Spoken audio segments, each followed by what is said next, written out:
Today, tear yourself away from E3 news long enough for more of that. This is CheckPoint.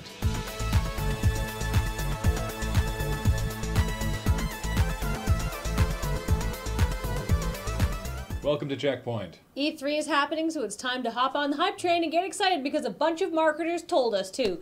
Even though E3 technically starts tomorrow, we're still talking about it now because, as you've probably noticed on your Twitter feed, E3!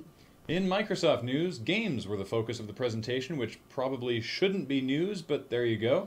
Everyone thought Assassin's Creed Unity looked amazing. There's 4-player co-op, and the demo showcased plenty of new and exciting ways to put holes in rich French jerks.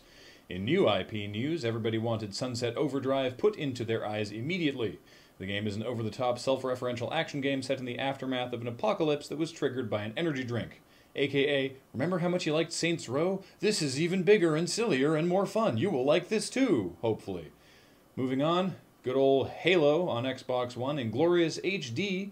New Halo on Xbox One, also in HD. Lots of other neat stuff, including a new game from the people who made Limbo, Hyper Light Drifter, Mighty No. 9, and a new Tomb Raider game, a Phantom Dust reboot, new Crackdown, and something called Ori and the Blind Forest, and inexplicably, Threes on Xbox One. Overall, 7 out of 10 for Microsoft's strangely connectless conference. Not to be outdone, EA kicked off their press conference with a selfie because they are cool. They then teased a bit of Star Wars Battlefront, but then they dropped that, brought out the big guns and a cello, and reminded us that Dragon Age Inquisition is still coming out. It seems like we haven't heard much about it, but I think what actually happened is the annual onslaught of CODs and Battlefields are starting to make us feel weird when games don't come out with clockwork regularity. But after that brief and shining window of actual content, we were rewarded with more teasing.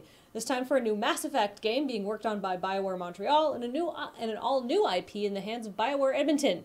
If you heard a low rumbling at about that time, that was millions of people becoming aroused, as if as one.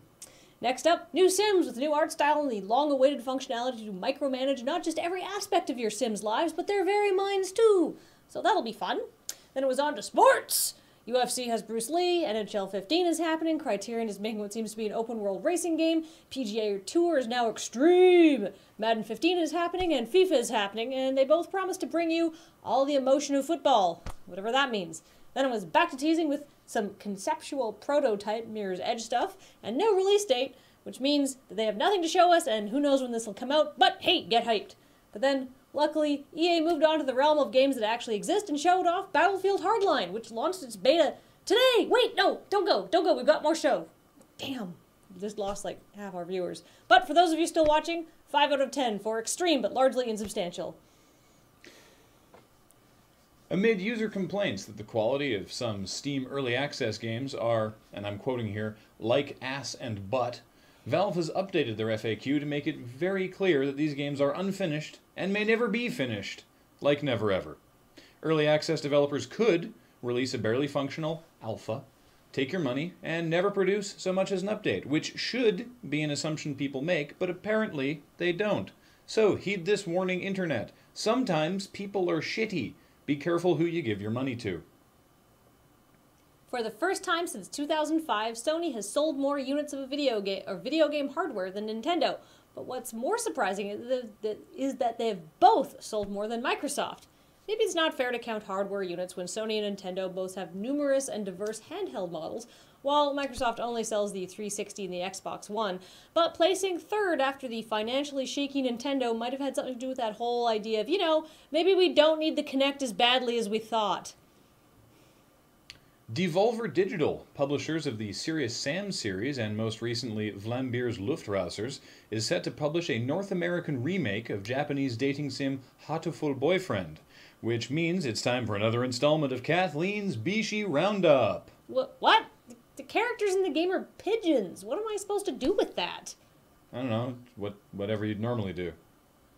I guess Ryota has nice feathers? No, this is too weird. I'm out.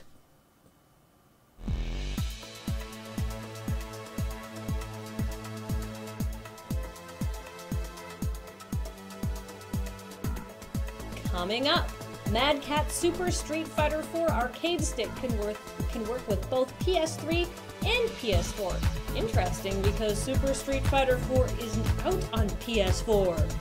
Or is it? Woo!